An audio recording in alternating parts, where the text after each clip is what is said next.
The intellectual, emotional, and mental freedom that comes with being a single woman who's got your compost Mentos together, unmatched.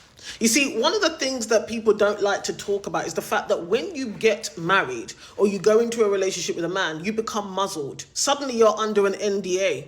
You're being censored. Even your thoughts and expressions are being filtered. Because this is why you'll see women who are in relationships with men, women who are married to men say, well, I can't say what I really think.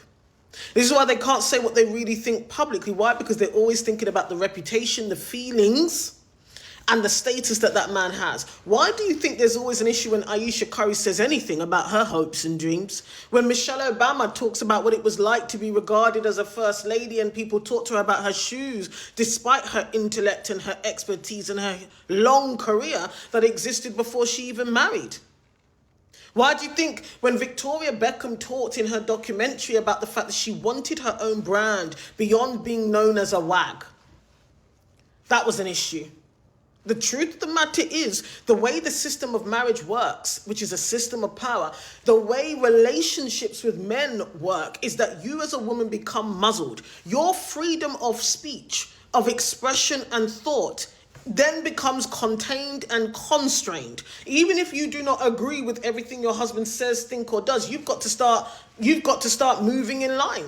Look at that foolish woman online at the moment. She's married to a celebrity who has been accused of harming women more than once. I believe it's women and children. Now she's sitting on TV talking about how she believes he's innocent, it's not true, yada, yada, yada. Do you see where it takes women? Some women lose all common sense completely, and other women, they censor and filter their expression, their fulfillment, the things that fulfill them. Suddenly you're not allowed to say, actually, I had dreams and wants and wishes beyond him. That's disrespectful, because you should be grateful.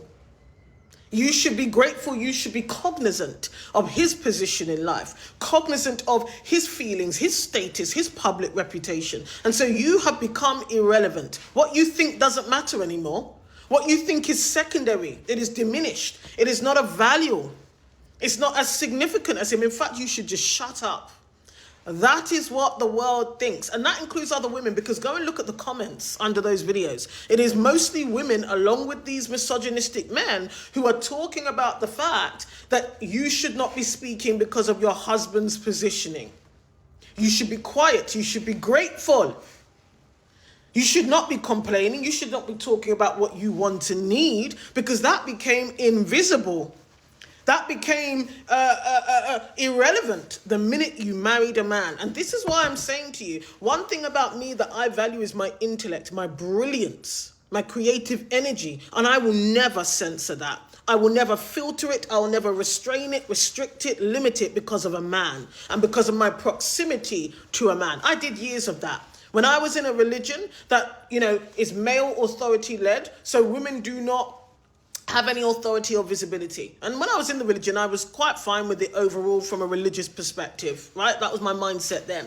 But it meant that you might have a thought or a reasoning or understanding. There is no platform or space for you to express that really. And you can be shut down and squashed by the men very quickly and easily on a systemic level, right? Because women aren't involved in core production of thesis and thought and doctrine. No, because apparently a supernatural force only communicates with people who have willies.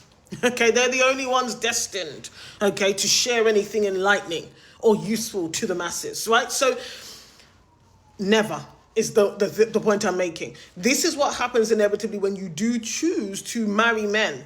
You come under that container in terms of your mind and your thoughts and your expressions as well.